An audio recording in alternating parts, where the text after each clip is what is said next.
Hello, bienvenue dans cette nouvelle vidéo, j'espère que vous allez bien. On se retrouve pour une vidéo un peu spéciale que j'ai encore jamais fait sur ma chaîne. J'ai peut-être pas choisi la meilleure année pour le faire, mais j'avais envie de faire un vision board pour vous parler un peu de mes projets de l'année 2021. Et même si la période ne le permet pas trop, je trouve que c'est important d'arriver à se projeter et à faire des projets malgré tout. Je vais essayer de vous remonter le moral tout en vous parlant de mes projets pour cette année et de mettre ça du coup en image en faisant un vision board, puisqu'un vision board c'est en fait un espèce de tableau comme un collage, un mood board de vos envies et des choses que vous aimeriez accomplir dans l'année. Bien évidemment je vais faire un vision board à mon image. J'ai tout simplement pris des vieux magazines Zoom, vous savez que j'aime beaucoup ce genre de magazine et que je fais beaucoup de collages avec. J'en ai chiné 3 sur le bon coin, ils sont tout simplement sublimes. Les couvertures sont souvent très cool. Du coup je vais découper des images, essayer de trouver des images qui correspondent à mes projets de cette année tout en vous parlant un peu de tout et de rien et de la vision que j'ai de l'avenir. Un avenir certes incertain mais pas pour autant malheureux. Moi je suis quelqu'un d'extrêmement positif, donc j'essaye toujours de relativiser et même dans les pires des situations j'essaye d'en tirer toujours du positif. Je tourne cette vidéo quelques jours avant que Macron annonce le reconfinement. On s'y attend. Je m'y attends, je m'y prépare d'ailleurs parce qu'avec la boutique on va être obligé de fermer si c'est un confinement vénère comme le premier. Je vais être obligée de fermer la boutique, donc j'essaie d'anticiper tout ça. Ça me complique encore une fois la vie, mais c'est pas non plus dramatique. Je sais qu'il y a des gens qui souffrent beaucoup plus que moi de cette crise sanitaire. Comme je vous ai dit, moi j'essaie toujours de relativiser. Et voilà, et on va juste travailler sous une autre forme, on vendra sur internet, on va essayer de faire un peu de contenu, des photos, etc. Et moi je vais être là pour vous divertir du coup durant le futur confinement, parce qu'en fait je parle mais je sais même pas encore si on est confiné, mais clairement je m'y attends. Je suis très contente de pouvoir reprendre les vidéos. Je vais essayer de reprendre un rythme et de vous sortir une vidéo par semaine. J'ai plein de vidéos de prévues, j'en ai déjà qui sont tournées etc, mais pareil il faut que je trouve le temps de monter. Et quand le magasin est ouvert en fait moi j'adore être là-bas, j'adore préparer les vêtements et tout. C'est un taf qui peut être chiant pour certains, mais moi j'aime le faire, j'aime déballer, j'aime repasser, j'aime étiqueter tout ça. Ça empiète un peu sur mon autre travail qui est youtubeuse influenceuse, mais je m'y remets petit à petit et je suis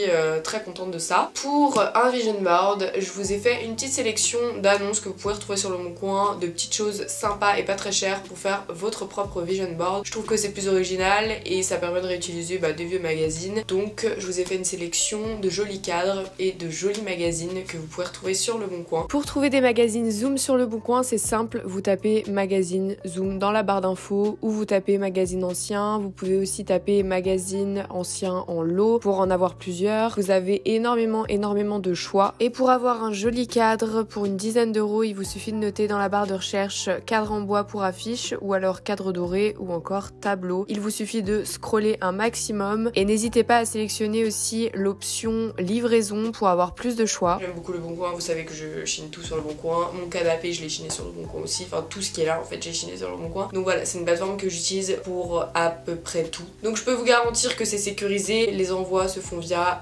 Colissimo, La Poste ou Mondial Relais. Vous pouvez être livré dans votre petit village au fin fond de la France, vous pouvez réussir à vous faire livrer. Donc c'est plutôt cool et ça facilite les échanges. Sans plus attendre, je vais m'y mettre. Pour réaliser donc un vision board un peu rétro, il vous faudra tout simplement des ciseaux déjà, des magazines vintage, un joli cadre où vous pourrez afficher votre vision board, de la colle bien évidemment. Donc ici il y a le petit cadre que je vais utiliser. Malheureusement je l'ai fait tomber tout à l'heure et j'ai cassé la vitre.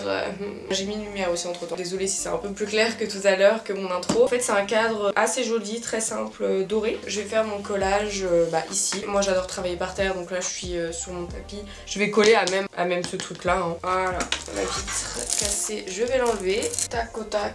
Et tac! J'ai pris des feuilles de papier peint qui me restaient en fait, c'est le papier peint, vous vous souvenez, que j'avais utilisé pour retapisser mes boîtes. Je me dis que je peux m'en servir de fond, que je crois que j'ai 2 grands carrés qui font vraiment pile poil la taille du cadre. Donc c'est parfait, j'ai déjà mon petit fond. Avant de tout coller, je découpe, je fais mes mises en page et après je colle. Donc c'est ce qu'on va faire. Comme je vous ai dit, c'est un peu compliqué de se projeter, surtout pour les étudiants, c'est très compliqué. J'imagine en fait même pas ce que ça doit être déjà de travailler travailler dans une chambre étudiante tout le temps sans pouvoir sortir, sans pouvoir s'évader, ne serait-ce qu'un petit peu. Et d'ailleurs c'est un peu pour ça que j'ai voulu faire une boutique atypique et un peu originale, pour que les gens s'évadent un peu de ce quotidien qui est pas toujours hyper cool, et que le temps d'une petite visite dans le magasin, qu'ils oublient un peu cette période qui est pas ouf. Donc je vais d'abord vous parler de la boutique parce que c'est un peu le truc qui domine ma vie en ce moment.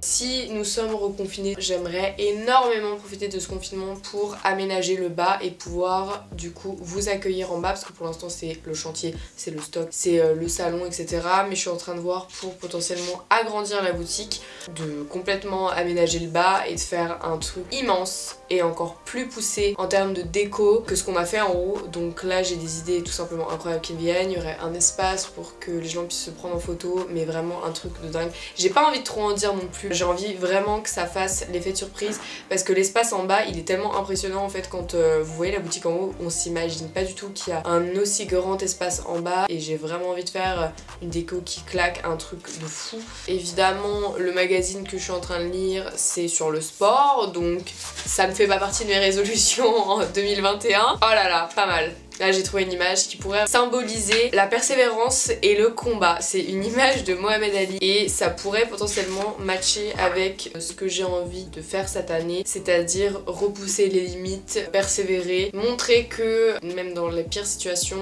on peut arriver à s'en sortir et à faire des choses cool et créative. Donc voilà, Mohamed Ali, pourquoi pas, avec ses grandes box. Dans l'idée, pas de violence, c'est quand même une icône et je pense que ça peut être représentatif de cette année. Bah on mène tous un combat. Je pars du principe que quand on se lance dans un projet ou n'importe quoi, il faut pas abandonner au premier échec, il faut persévérer et essayer toujours de repousser des limites, d'essayer de se renouveler et de voir toujours plus loin que ce qu'on a déjà en fait. Je vous parle pas de ce qu'on a en termes de matériel, je pense de ce qu'on a en termes d'expérience, d'aptitude, de compétences. Surtout, c'est repousser les limites de ce qu'on sait faire et de ce qu'on peut faire. Comme je l'ai dit dans une story sur Instagram, d'ailleurs venez me suivre sur Instagram si ce n'est pas déjà le cas, c'est Clara Victoria tout attaché.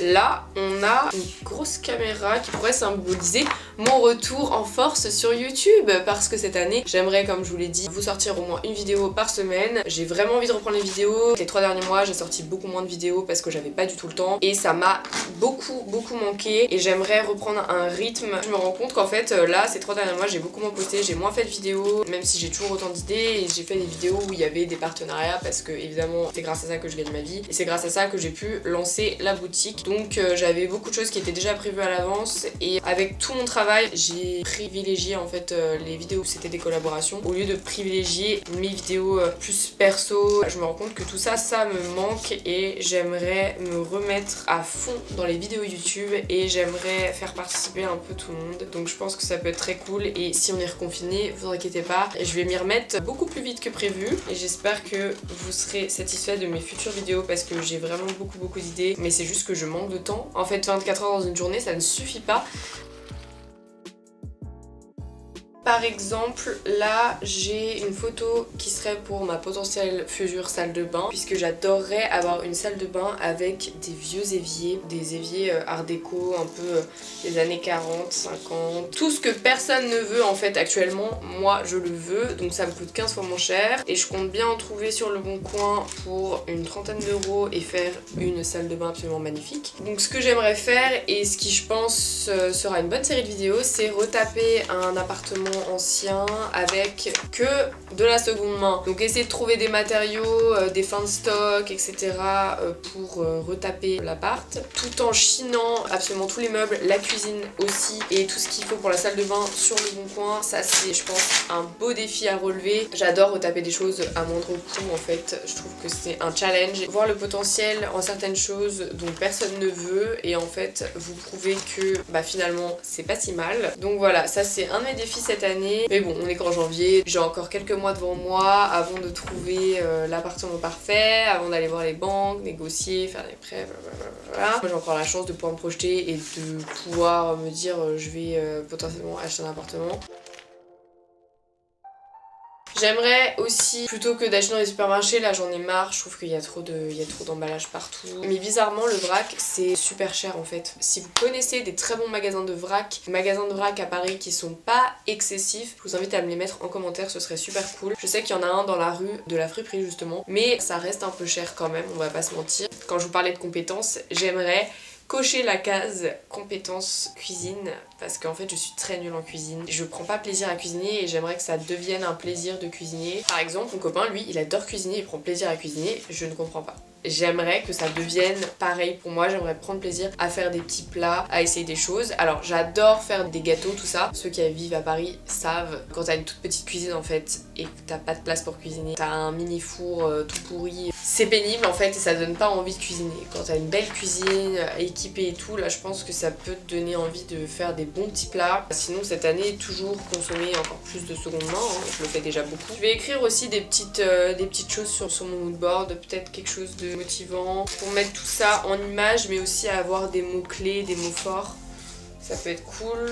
Je vais essayer de faire un moodboard vintage assez représentatif de mon état d'esprit pour cette nouvelle année. De toute manière, je pense qu'on est quand même passé sur le pire là avec les vaccins, en espérant qu'il y ait moins de morts, qu'on soit sur de meilleures nouvelles. Et d'ailleurs, c'est pour ça que je regarde pas la télé. Je trouve qu'il y a que des mauvaises nouvelles et je trouve que c'est vachement anxiogène. Donc si j'ai un conseil à vous donner pour cette nouvelle année, regardez la télé une fois de temps en temps pour savoir quand même un peu les nouvelles, mais évitez de regarder la télé tous les jours parce que c'est déprimant en fait, c'est tout le temps les mêmes choses. J'ai l'impression que les gens qui regardent pas la télé sont déjà plus positifs, moins inquiets, moins matrixés en fait. Regardez des beaux films, des films qui vous font plaisir. Bon, c'est le moment de coller toutes mes petites images et je vais mettre des mots clés à chaque fois, des mots que j'ai découpés à droite, à gauche.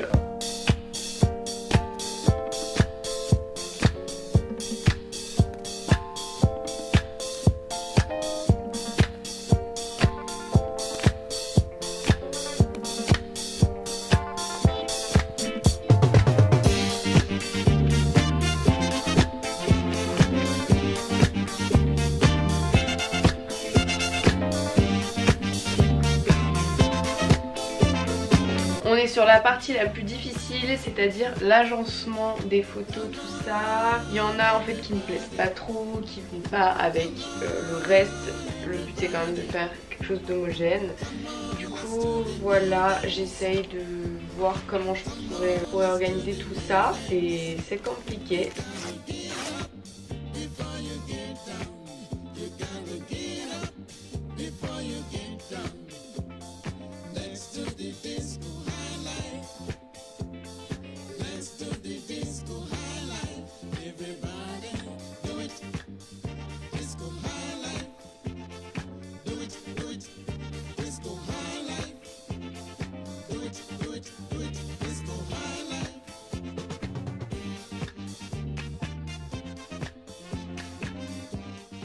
J'aimerais quand même vous délivrer un message d'espoir. Pour moi, rien n'est impossible. Peut-être que je me gourre complètement, mais pour moi, dans une situation négative, il y a toujours du positif à en tirer. On apprend de plein de choses, on apprend de ses erreurs. Il faut pas se laisser abattre après un échec, après 2 échecs, après 3 échecs. Parfois, on doit vivre aussi des situations très difficiles pour en arriver là où on veut aller, etc. Pour ma part, j'ai arrêté mes études tôt. À 18 ans, je voulais partir, je voulais faire ma vie, je voulais entreprendre. Pour entreprendre, j'ai dû passer par des tafs qui étaient chiants, qui était nul. Sur le moment j'avais l'impression qu'il m'apportait rien, mais en fait quand j'y repense ça m'a appris énormément de choses. Ça m'a forgé, ça m'a fait grandir aussi. Je me suis rendu compte de la dureté de la vie. En fait j'ai très jeune compris ce que c'était de faire un taf alimentaire. Un taf alimentaire c'est en fait un taf que vous faites pour clairement juste vous nourrir, mais c'est pas un taf qui vous intéresse, c'est pas un taf très valorisant. Voilà, j'ai taffé à McDo, à Subway, j'ai fait du secrétariat, j'ai fait de la restauration, tout ça. Je le faisais parce que j'avais besoin d'argent et j'étais quand même contente d'avoir ma paye à la fin du mois. Et sur le moment j'avais l'impression que ça allait rien m'apporter, que c'était juste un taf chiant, mais ça m'a fait comprendre que justement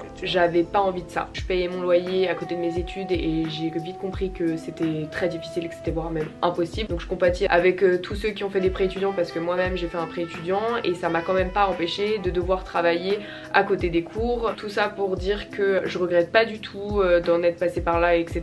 Justement ça m'a donné la force de me battre pour ce que j'avais envie, ce à quoi j'aspirais dans la vie. Clairement j'avais pas envie de taffer en restauration restauration rapide, c'était pas une vocation et je pense que c'est une vocation pour personne au début. Après on peut y trouver du plaisir, ça peut nous plaire parce que l'ambiance de travail peut être cool, parce que voilà, vous êtes avec des collègues que vous aimez bien. Ça joue beaucoup aussi sur le moral et ça joue beaucoup sur plein de choses finalement. C'est toujours mieux de travailler dans de bonnes conditions et dans une bonne ambiance. Tous les tafs que j'ai fait, il y a toujours une très bonne ambiance d'ailleurs, mais je me suis toujours dit que je voulais plus que ça, que même si j'avais pas fait d'études, j'avais envie de faire plus, j'avais envie d'entreprendre, j'avais envie déjà de rendre de compte à personne. En fait, une fois que j'ai compris tout ça, et ben j'ai pris mon mal en patience, j'ai continué à travailler dans des tafs que j'aimais pas, j'ai été vendeuse dans le Marais aussi pour une boutique voilà, qui me passionnait pas. Je l'ai quand même fait, j'ai économisé et ça a permis après de me lancer sur YouTube, et quand je me suis lancée sur YouTube, je me suis dit tout de suite ça va marcher. L'autre option n'était pas envisageable, si vous voyez ce que je veux dire. Quand j'ai créé ma chaîne YouTube, je me suis mis à fond dedans pendant des mois. Dans ma tête, je me disais que ça allait marcher, mais tout de suite. Et en fait, je pense que quand tu te persuades de quelque chose et que tu te dis dès le début ça va marcher, bah ça marche. J'avais pas envie déjà à 20 ans d'être blasée de la vie parce que je faisais un taf qui me plaisait pas. Pour moi c'était pas concevable, je préférais gagner pas beaucoup d'argent et faire un taf qui me plaît plutôt que l'inverse, et du coup c'est pour ça que j'ai lancé ma chaîne YouTube. Au début franchement c'était la misère, hein. J'avais 3 euros, j'étais contente et je vivais avec 3 euros quoi. Et j'ai toujours fait des projets avec très peu de budget et au final j'étais contente des résultats, j'étais contente de ce que j'avais fait pour le peu de budget que j'avais. Les gens qui se trouvent des excuses, ouais j'ai pas assez d'argent, j'ai pas assez de ci, j'ai pas assez de ça, c'est comme tout en fait dans la vie. Et à un moment donné certes il va falloir investir, il faut économiser pour pouvoir investir, ça c'est une évidence. C'est comme la fripe, j'y ai pensé il y a déjà 2-3 ans. Le fait d'y avoir pensé bien avant, ça m'a permis de penser à tous les détails. Bien sûr il y a eu des imprévus, mais je savais déjà comment j'allais organiser le magasin, comment j'allais faire ci, comment j'allais faire ça, quel esprit etc je voulais pour ma boutique. Et là j'ai encore 20 000 idées. J'ai envie d'agrandir Relique, j'ai envie de faire plein de choses, des choses que j'ai pas envie de déclarer là maintenant tout de suite parce que c'est des projets qui arriveront bientôt et j'ai pas envie de trop spoiler. Si j'ai appris aussi quelque chose, c'est que quand vous avez des projets, gardez-les pour vous. Faites vos trucs, vous en parlez à vraiment vos proches, très proches, ceux à qui vous pensez qui vont être réceptifs et qui vont vous encourager etc. Parce que c'est pas bien de trop parler aussi, et moins vous en dites mieux c'est. C'est même plus où je voulais en venir, c'est en passant par ces petits moments de galère que vous allez prendre confiance en vous en fait, tout simplement, et que vous allez voir de quoi vous êtes capable aussi. C'est un mal pour un bien, on n'a rien sans rien, ça n'existe pas.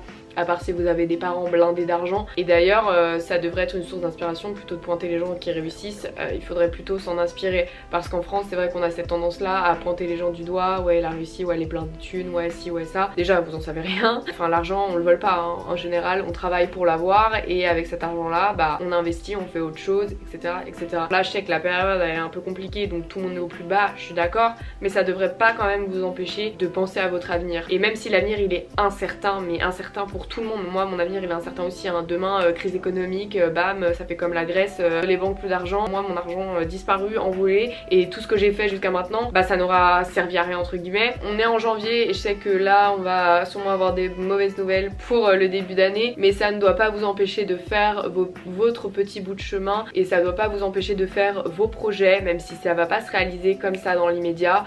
Pensez-y à l'avance, un projet il faut toujours y penser à l'avance. Moi Relique j'y ai pensé déjà depuis 2-3 ans, j'avais ça en tête. J'ai pu être efficace quand ça s'est accéléré justement parce que j'y avais pensé bien avant. Donc en fait il faut toujours anticiper, et même si là tout est en stand-by et que c'est compliqué de lancer des projets etc, pensez-y quand même et essayez de voir toujours plus loin. Faut pas voir en fait sur l'année prochaine ou dans 2 ans, il faut voir sur 3, 4 ou 5 ans. Et il y a des gens qui ont pas du tout envie de se projeter hein, qui vivent au jour le jour, et c'est très bien, et si c'est votre mentalité, si c'est votre façon de vivre, il n'y a aucun problème. Si au contraire vous êtes frustré parce que vos projets n'arrivent pas à aboutir, parce que vous avez du mal à vous motiver etc etc, eh bien pensez toujours plus loin. Quand vous faites un investissement, sur le moment vous êtes en mode ah ok bon voilà j'ai dépensé une grosse somme dans ce truc là, il faut pas que ça vous plombe dès le début. Il faut que vous vous dites ok ben maintenant que j'ai investi, maintenant que j'y suis, je vais tout donner, je vais tout faire pour réussir ce projet là, je vais tout faire pour que ça plaise etc etc. Si vous êtes toujours là à vous morfondre, à vous dire que vous n'êtes pas capable de faire les choses, jamais vous n'avancerez. La confiance en soi elle vient d'abord de nous, avant de venir des autres elle vient quand même